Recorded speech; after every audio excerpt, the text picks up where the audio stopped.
Good morning, everyone.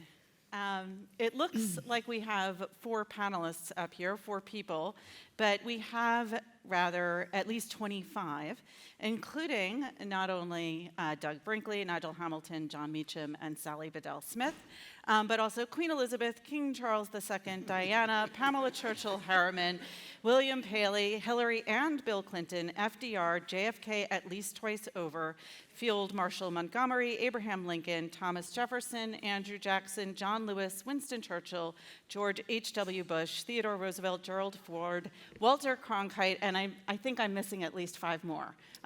So this is a many-peopled session. And I want to start, we're talking about the art of biography. We'll talk a little bit about just the general making of biography. But first, why biography? Why did you want to do this? Why would one do anything else? I could go on. Yes. But why wouldn't you want to climb inside the lives, minds, hearts, ambitions, appetites of fabulous and interesting people who help shape the way we live now? I mean, it sure beats working for a living. What do you got, Brinkley? Well, I got one. I grew up in Ohio. My mom was a teacher, and we used to go to the public library like this, and I was taken to those childhood books on figures of history. You know, a little book on Paul Revere, a little book on Susan B. Anthony, a little book on Frederick Douglass, whatever the case may be, and I got hooked on it. And I think to see, I always wondered why those people are remembered. And I started thinking of who's a sustainable hero and who's not. Most of our Congress people today and the senators won't be really much remembered 200 years from now. Don't tell them that. Don't tell them that. Don't tell them that. But the truth of the matter is, it'd be like asking the audience, do you remember who was in Congress when Rutherford B. Hayes was president? But there are people... There are people that I've got to write about, like Neil Armstrong, is going to be remembered. I was Rosa Parks' biography. I knew she would be remembered. Or presidents, by and large, are always remembered. Key Supreme Court justices, grassroots activists like Cesar Chavez. So it becomes interesting to find out why that person. I once wrote a history of the Ford Motor Company, and I always amazed that when they had the World's Fair in the early 20th century in St. Louis, there were 100 automobile companies showing their wares. 99 went defunct, but Ford Motors succeeded. Why? All of these people in presidential history and are climbing the mountaintop. Who gets to the top and why is just something that innately interests me. But I count my mom pushing biography and when I was young and got kind of addicted to it as a way. And our late friend, all of our friends, Stephen Ambrose, former historian when I was young, he was very gruff. And Steve just told me about biography. He said, abandon the chronology at your own peril. So true. Yeah. So And he had this grumpy voice, so it stuck with me, meaning people live their lives, all of you in the audience are biography, but you're living it week by week by week. And be careful not to, unless you're a genius writer, be careful not to lose the chronology. Well, so you true. also write history books. Like, when would you decide, whether it should be, say, the story of Henry Ford or the story of the Ford Motor Company? How do you make that decision about which way to go in? Well, it's a great question. You try to blur them both. I mean, in that particular case, I wrote so much on Henry Ford, but I got really interested in what happened to the company, why it survived after him. And it never was on under Henry Ford. The company never went on the stock market. He was the richest guy, but you couldn't trade Ford Motor. He was born at the time, Henry Ford, of the Civil War at Gettysburg, really, with gas lights and died with the atomic, at post-World War II in the atomic era. But with his death, he was so authoritarian of running the company or kept it with his family. How did Ford survive after that? And I thought I owed the public a sense of the legacy of it. It didn't just die when Henry Ford died. That cursive of Ford you guys see on cars, Henry Ford took a stencil kit and just one day, like, all right, what's the logo? for now, it's one of the most recognizable symbols in the world, and it came out of just a child's drawing kit. I guess I came to it a little bit later. It was when I was working for the New York Times, and what I loved most was writing profiles of people. And I realized that I wanted to take a much deeper dive. I remember the first time somebody called me a quidnunc, which is somebody who has an insatiable curiosity. And that's what I have. And I also have chosen people who are very big lives, very big people. The first one was Bill Paley. He was a person of massive mythology. And I wanted to get behind that mythology and find the human being and find out what made him tick. And he turned out to be, in many ways, quite different from what I imagined, which is what happens a lot. And so I guess if there is a unifying force in all the biographies I've done, they've been about very well-known people. And I have wanted to bring, I mean, everybody, I guess, wants to do this ultimately, but really, really worked hard to bring new perspective, new understanding to people that we think we know. This was particularly the case, for example, with the Queen. When I had an opportunity to see her, and I had an image of her that was of, a sort of very sort of doer character, very proper. And it was at a reception at the British ambassador's residence in Washington. And she got into a conversation with my husband, who had been instructed never to ask her a question. And particularly never to ask her a question about whether she bet on horse races. She had just been to the Kentucky Derby.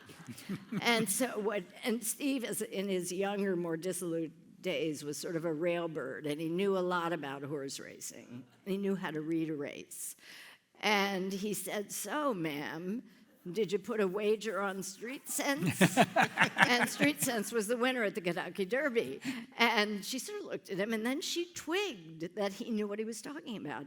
And it seemed like 10 minutes to me, but it was probably 3 minutes. But between the two of them, they reenacted the Kentucky Derby.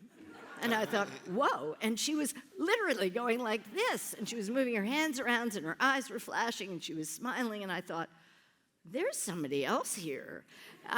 It registered, and then 2 years later, Gina Centrella at Random House said, "Would you write a book about the Queen?" I said, yes.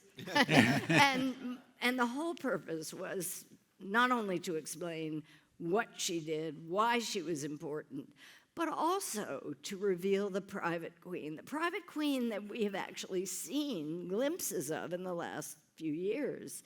In her Paddington Bear video, that little mischievous smile, in the James Bond stunt. She was like that. And it's one thing that I really dislike about The Crown, because it completely misses that. And the kindnesses, the funny things, the fact that she and her sisters sang madrigals together, those are the kinds of things I love to bring to life. And throughout all the books. And I also think, and Doug sort of alluded to this, as did John, but I think one of the best ways of learning history is through individual lives. And I certainly have learned a lot about history. I learned an enormous amount about World War II by doing a book about the Queen's mother and father, and to see how they lived every day and how they were united with the people of Britain in their suffering. Well, I never wanted to be a biographer. I wanted to be a poet. Full disclosure. I'm a failed poet. But seriously, I think Sally's right. Curiosity is the mainspring of all biography. But in my case,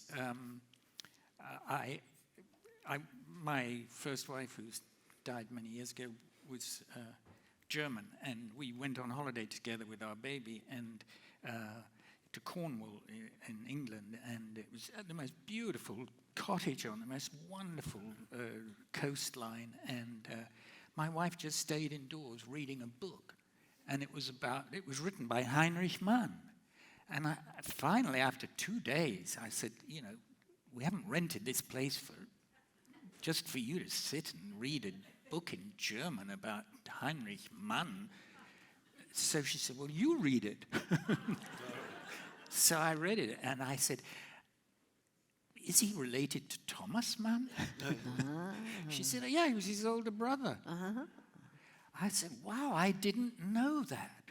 And I'd studied German at school and whatever. I felt really ignorant, and so curiosity led to me writing my first book, The Brothers Man.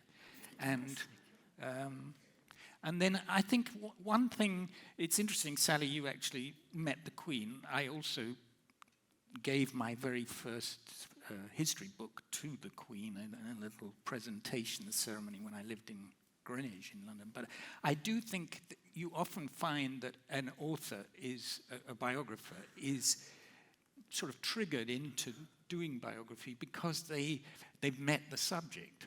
Might be George Bush or whatever, but Lincoln was a great lunch date. But in the case, I did get to know Field Marshal Montgomery very well, a great hero in Britain and something of a sort of horse's ass here. But and these things grow. I knew him extremely well, and when I was asked if I would write his biography, I said no. I knew him too well. I could see all his flaws. Monumental egoism and conceitedness, but the publisher said, well, that's the reason you should be the one to write it. So I do think getting to, it's not getting to know, but knowing your human subject actually gives you a chance, I think, to see into the person that, as the general public, we never meet. And in a sense, that is, I think, the great responsibility of the biographer, is to try and truthfully get at the person within. And it's hard. It's not, we pretend we write these definitive lives of, I won't say Lincoln, but it's always an attempt, an exercise in sort of reasonable compassion as well as historianship and scholarship. Yeah.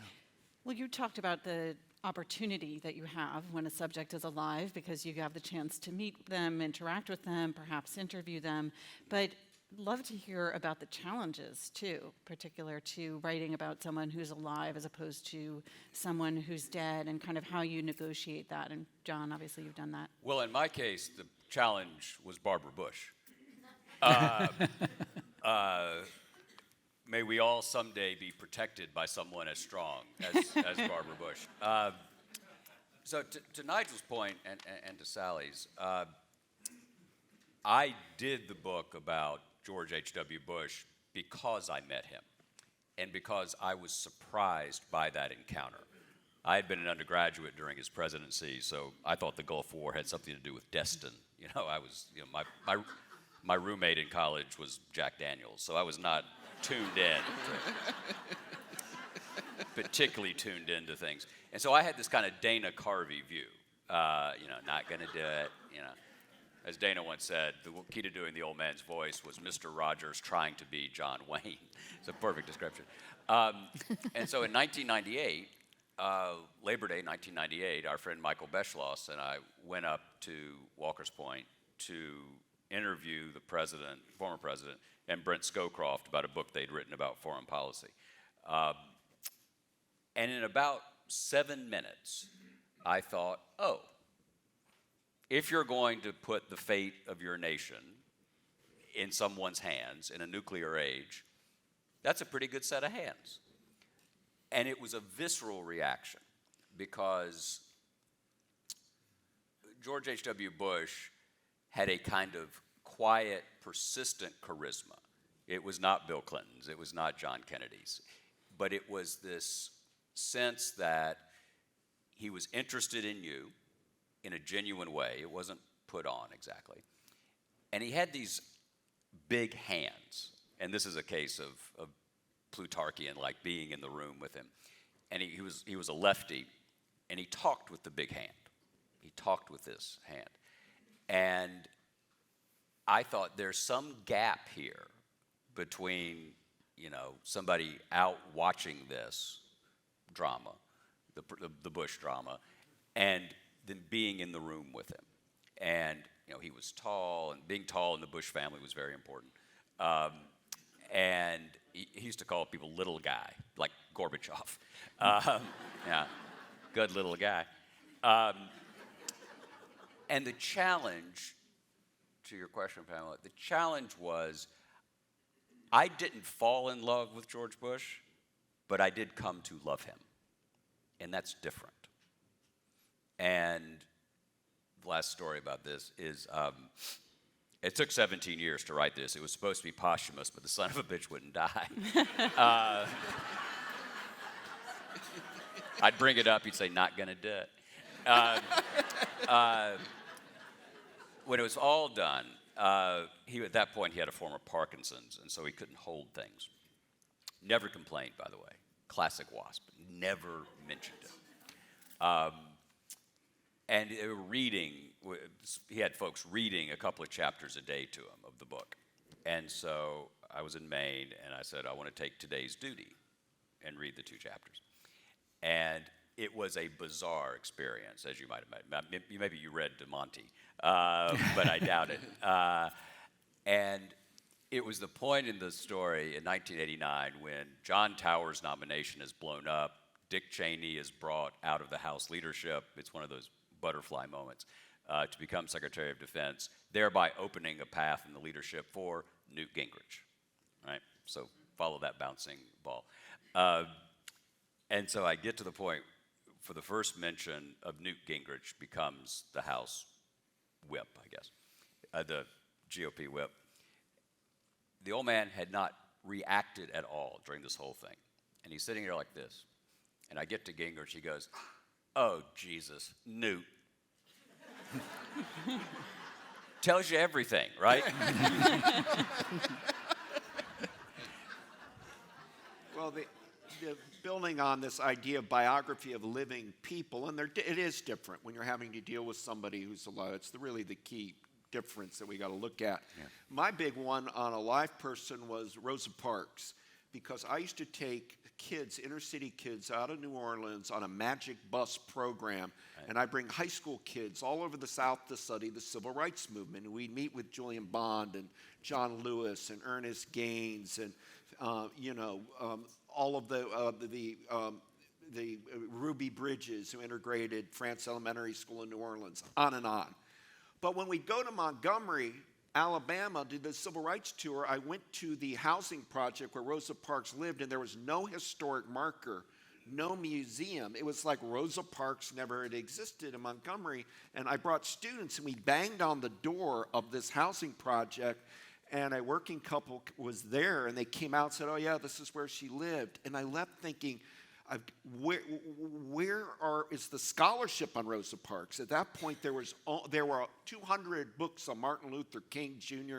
I couldn't find an adult reading book on Rosa Parks, just things for kids. So I went on, and the only marker there was a Rosa Parks Boulevard that intersected with Jefferson Davis Avenue at a crossroad there. And so I then They'll always be in Alabama. Yeah. And so I got a hold of her gatekeeper, Rosa Parks. Mrs. Parks moved to Detroit in 1957 due to death threats in Montgomery, big-time bombs. Her husband and her left. They moved to Detroit, and she worked in a rag factory making dish rags along an assembly line. John Conyers had given her then eventually a job at in the Congress, congressman from Michigan. The point is, I met her gatekeeper, Elaine Steele, who was one in Mississippi in the radical 60s Black Power movement to break away from the United States and form an all-Black nation. And I met her at DuPont Circle at the Kramer bookstore there used to be a little sushi place, and we met for sushi, and I'm doing the pitch. I'm going to be Rosa Parks' biographer. I've decided I'm going to rectify the wrong of Montgomery. And Elaine, I had sent her my books. Here I did 3, I was proud of them or whatever. And she said, well, we looked at your books, looked at you, we really like you, Mrs. Parks likes you, but we want her biographer to be a Black woman. It's like, well, it's not me.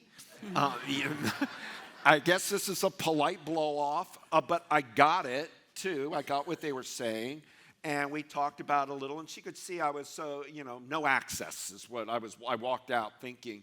Went back to the Cosmos Club where I was staying, and it was the older phones there, and my phone rang maybe 40 minutes later because I told her I was staying there. That's why it's near DuPont Circle.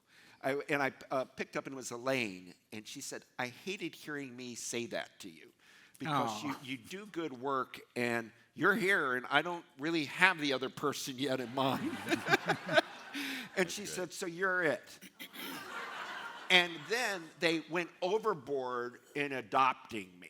They went so overboard. I went with her when she got her Congressional Gold Medal in her wheelchair. I went to Capitol Hill with her. We'd go to Beverly Hills when she'd come and stay with her. And I'd bring old Montgomery Advertiser newspapers because she was a problem with a lot of people in Montgomery. People sometimes get their set script, well-known people, and they say it over and over. And you know how many times Rosa Parks talked about her arrest on December 1, 1955, and had a set thing. But when I brought her visuals of old newspapers, she's like, oh my God, knee-high soda. We used to go down to the market. And I was like, wow, I'm really getting her to open up. And the most moving, the problem I got is I fell in love with her, like John said. She didn't swear, she didn't curse. She was a deaconess of the African Methodist Episcopalian Church, the Freedom Church of Harriet Tubman and Frederick Douglass. She was so devout. She took on both her Christianity and went to Japan and adopted Buddhism. She studied the Underground Railroads. My wife Ann's in the audience here, and our child was born. She was really the first person outside my immediate family to call my wife and talk to her after the baby, and we got close. And so when I wrote a book for Penguin, books, and when it came out, I couldn't say anything negative about her. There was nothing to say negative about her. And some people would be like, where's is that hagiography? Right. And I'm not saying she was a saint, but, she just fought her whole life for equal justice. She took care of all kids at after-school projects. And so I, at that point, said, I love her, and I'm not going to find a poison pen. But I wouldn't let her see my book until I sent it to her, a galley, right the last moment to read. And she had one objection. And I got the call from Elaine. Mrs. Parks has a big objection. She wants to tell you got to fix something. I was like, hoping, it's something I do quickly, but it's scary. And she called in her very demure, quiet kind of way. She said, you call my husband Raymond an alcoholic. You need to change that. He was a heavy drinker. I said, done. That's it. Done. Heavy drinker. Boom. And I was home free, able to maintain my beautiful relationship with her, but feel like I did the book on my own terms. Have any of you ever had a doubt on your own part? Am I the right person to tell this subject's story? Or is that sort of something that you quash early on? Well, I've always considered myself an independent biographer, not an unauthorized biographer, a word I really hate. And that's sort of carried through, and I'd say probably until this one, the new one, which isn't an authorized biography, but which provided me with the most access of any I've ever had. I just think enables you to maintain a little bit of distance. I mean, with Paley, he really didn't want me to write a book about him, and he, in fact, hired somebody else to do an authorized book. But after a while, he sort of realized he was too egomaniacal not to resist me. And so we ended up having 3 lunches together, and in the course of those 3 lunches, he revealed all sorts of things about himself. The first one, we went to Le Pavillon in New York, and for the appetizer, he said, "I'll have the oysters." And they said, "Thank you, Mr. Paley. How many would you like?" And there were 12 that are in the order. He said, "I'll have 16." And I thought, there's a marker. Yep. And then he invited me to his apartment, which was filled with the most fantastic art. And it was his birthday, and so I went to a shop on Madison Avenue and bought him some beautiful marble fruits from Italy, gorgeous box, presented them to him at this little table in his library under the most beautiful Bonnard. And he ripped it open like a little kid. Another marker. Right. And he said, "Can I eat one of these right away?" And I said, "Well, actually, no, they're not marble." And then there was a third moment that, he obviously must have been aware of, but I was trying to interview Henry Kissinger because he was a member of the board. And Henry Kissinger said, "Well, I won't give you an interview, but I'll invite you to dinner." So Steve and I walked into his apartment in the River House in New York. And Henry Kissinger looked at me and he said, "I have delivered you your subject on a silver platter."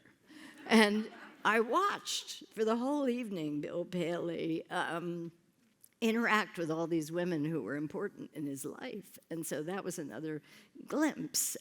Pamela Harriman also did not want me to write about her. She also hired somebody to write a book. But part of the way through, she realized that the first people in line to talk to me were people like Peter Duchin and Brooke Hayward, who hated her. And so she eventually allowed her friends to talk to me, which gave a much more balanced view. And in the case of the Kennedys, they weren't around to say whether I should or shouldn't write about them. And fortunately, enough people were around that I could interview a lot of the survivors of the Kennedy administration. For the Clintons, it was kind of an interesting moment because nobody was quite sure whether Hillary would run, and so a lot of people were very, very open to me, and probably a year later they wouldn't have been. In the case of the Queen, I'd written a book about Diana. I'd forgotten about that one. I just sort of dove into that head first and talked to everybody I knew who knew her, but it certainly wasn't authorized by her or anybody around her. The Queen, I had to do a little work with some advocates, and eventually was able to get a kind of unofficial cooperation. And then, and then the same with Prince Charles. And with a living subject, you are always aware of the need to talk about their flaws. You don't want it to be hagiography, but you don't want to be unfair.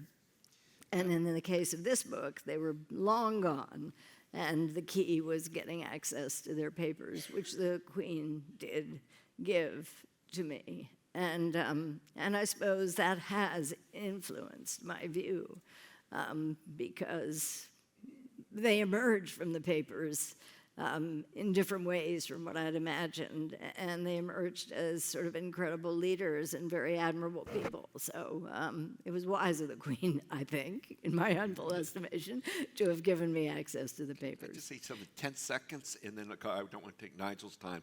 But she mentioned having the Henry Kissinger experience. I edited the Nixon tapes, and it was all these new revelations that the National Archives came out, and Kissinger found out I was bringing these out, and he didn't want to do an interview, but he wanted to invite me for dinner.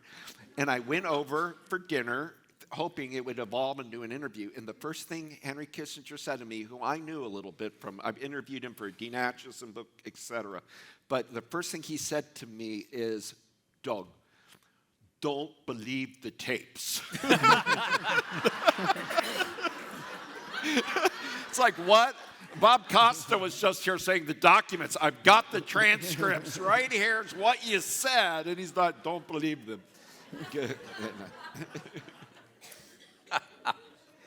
Well, in my case, I've done authorized and very unauthorized biography. My biography of Field Marshal Montgomery was meant to be one book. I have this problem that I'm commissioned to do one, and it tends to end up as three. So in the bookstore today, you'll see FDR at war in 3. And they've always begun as one. But I think the advantage of, as we've been discussing, the advantage of having access, whether it's to the Royal Archives or to private collections, is that you can get right to the nitty-gritty of the person's life and in the most authentic way. Yeah. And you just can't do without those papers. I mean, Blake Bailey last year was cancelled as a person, and his publisher had to withdraw his biography of Philip Roth. Well, Philip Roth had given him access to all his papers and interviews and so forth, and I've been, the book was withdrawn by the publisher, and Blake Bailey is no more, virtually. I mean, he's completely cancelled for his bad behavior as a biographer. We biographers have to be very careful. But it's a wonderful biography to read because he had access to material that really give you an insight into this crazy, brilliant writer, Philip Roth. And if you don't have it, you're always somehow beyond the fence, and that's what happened when I did 2 books about Bill Clinton. Mm-hmm. Mm-hmm. Well, I rather admired Bill Clinton, and I did meet him, and I thought he was one of the most intelligent people, smartest people I've ever met in my life. And the more people I talked to, the more I felt that was just not my personal impression. This was a man, probably perhaps the smartest president who's ever been at 1600 Pennsylvania Avenue. But he had read my biography of the young JFK, Reckless Youth. Mm-hmm. In fact, it was in the White House when the FBI took records of every book in Bill Clinton's possession in the library, and there was JFK Reckless Youth. And when I met him, he said, "Oh, you're the author who wrote that book." You know, he liked the book. And the book, obviously, it's about the young JFK. It's very much about JFK and women. It was a manual for him. Yes. But he didn't want me to write the manual. Thanks a lot, Nigel. We appreciate Hello, it. Monica. So he wouldn't give me access, and I did, I went to Arkansas, I went to his birthplace, I interviewed the woman who, the nurse who brought him into this world.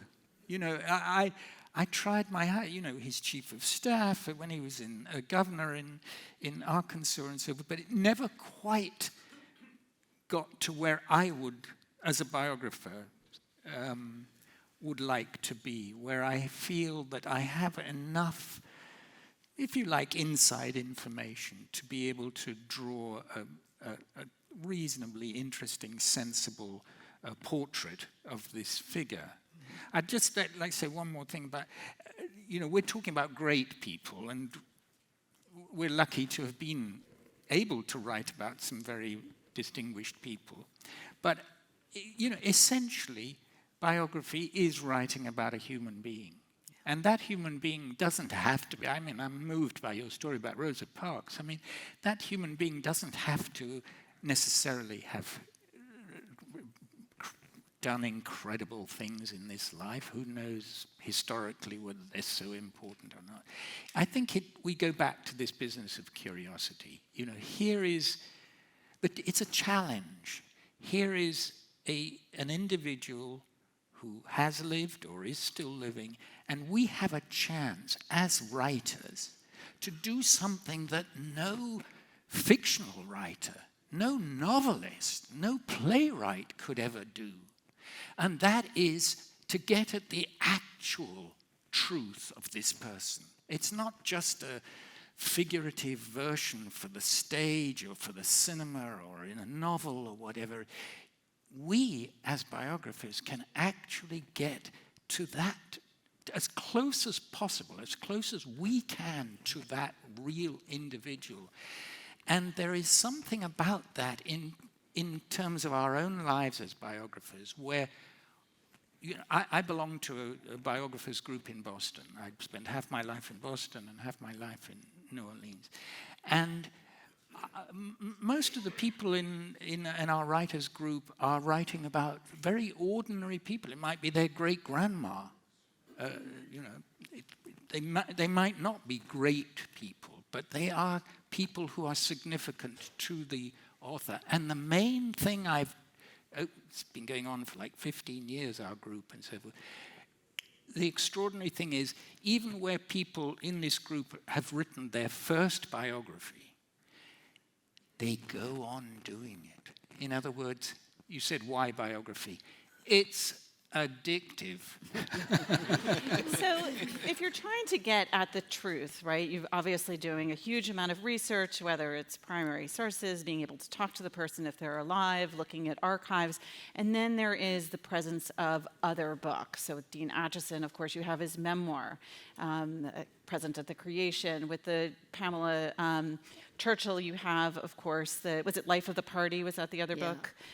Someone who's writing at the same time with someone like Lincoln, obviously. There have been a few books. He'd already been written about. So to what extent do those other books kind of enter into your own process? Because clearly those writers also thought they were getting at the truth.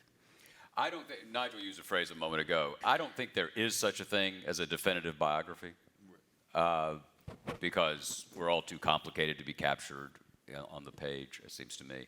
I think of what I do as portraiture, as opposed to cataloging in a way. So I think there's sort of two streams here, right? If you're writing about an ancient person, you're part of an unfolding conversation with those books. If you're writing about a living person, you tend to be starting a conversation. At least that's the way I've always viewed it. Well, I think Jack Farrell, a great biographer, Nixon's here, and once somebody like Farrell does this fat book of the moment on Nixon, you don't feel like saying, I'm going to go do a Nixon book.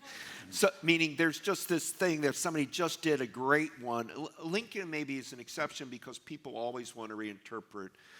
So there is kind of when you're looking to do a book, I think you have to think about what else has been done recently and where can you add. But your big question, Pamela, is I look for the sources. Where are documents nobody's seen? I wasn't going to write a book on John Kerry. I was going to do I did a book called Tour of Duty on John Kerry and the Vietnam War. My goal was to write a band of brothers about John McCain, Chuck Robb, Chuck Haley, Max Cleland, Bob Kerry, John Kerry, all of the Vietnam guys that served that suddenly were in the U.S. Senate and met for breakfast. I thought that would be an interesting book because how they used Vietnam. But when I got to John Kerry up in Boston, he said, well, Doug, that's a good question. I'll have to check my diaries. It's like, diaries? What diaries? And he said, well, they're in my closet. And I said, can I see them? And he goes, well, okay. And he went and just started like a college kid rummaging through boxes. And he had all of his Vietnam archive where he wrote regularly and started journaling and all of this.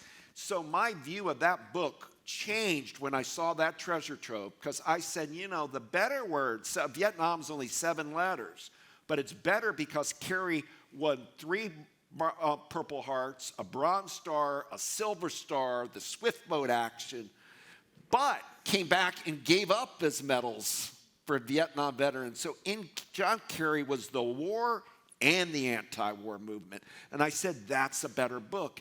And nobody thought Kerry was going to get the Democratic nomination.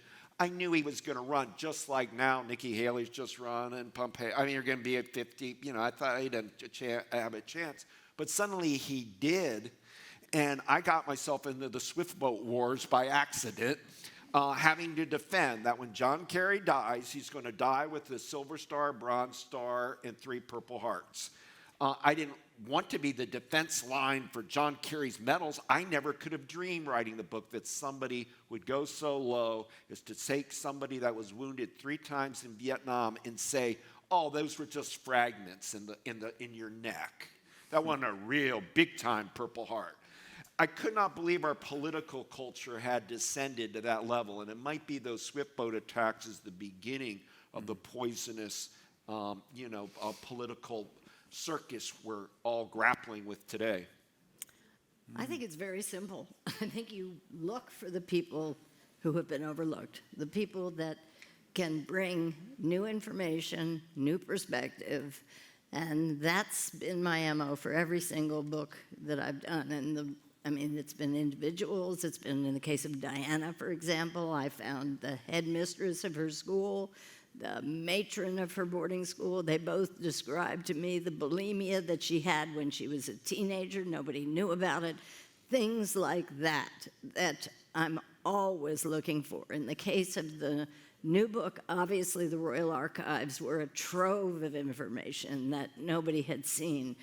King George VI's entire, King George VI's entire diary from the first day of World War II to the day before they went to South Africa in 1947, where I could see this incredible revelation, how he grew as a person, how he reacted to everything.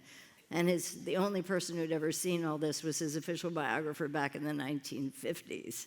So, these are the kinds of things that you just long for. I also knew that John Buchan, who was one of John Kennedy's favorite writers, had written some speeches for George V. And I said, I wonder if he has an archive somewhere. He does, up in Canada. It had never been used before, and I found letters in there that illuminated the abdication in a whole new way, that illuminated the first years of George VI and Queen Elizabeth's time on the throne, the trip they made to North America in 1949, George VI's relationship with Roosevelt. These are the kinds of things that are just gold for biographers, and they enhance everybody's understanding. Yeah. Oh, Sally, that point about discovery. Yeah. Lawyers have a different view, but for us poor biographers, in our quiet way, those moments when you come across something. Eureka. They are eureka moments. And when I was writing about JFK.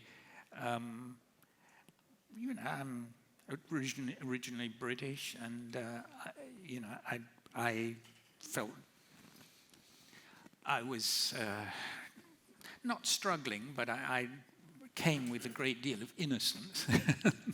And one day at my university at UMass Boston, a lady came to see me, and she handed me a box and said, "I'd like you to see these." She knew I was writing about John F. Kennedy, and so I opened the box, and it was copies of all JFK's letters to his best friend from high school through World War II, Lem Billings, and hundreds of these letters. And that changed my whole... They were written by my subject. They they were full of fun and humor and smart thoughts and observations, full of sex. But they were John F. Kennedy, Jack Kennedy, and that changed my view. I was originally meant to be writing just one book about JFK's whole life. That's why I so admire John for doing Lincoln in one volume. You know, I tend to, I don't know if it's a rabbit hole, but you know, if you have material like that, you want to share it and do your best to convey it to people. Because, you know, going back to my earlier point, I think there is something almost symbolic about what we're doing. We may be writing about George VI or whatever, but actually we're writing about all of us. We're writing about human beings and the complexities of human beings. And when you actually, I mean, a novelist has to make all that up. You know, my first book was about Heinrich and Thomas Mann.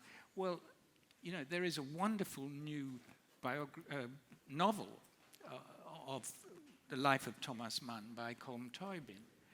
It's a beautiful book, and, you know, I'm referenced on the last page of the book as one of his sources. Just, you know, it's just one little line. But I took years on that book. Well, we are unfortunately out of time, but you will be able to discover all the Eureka moments in our panelists' books. Pamela. Thank you so Thank you, much. Pamela.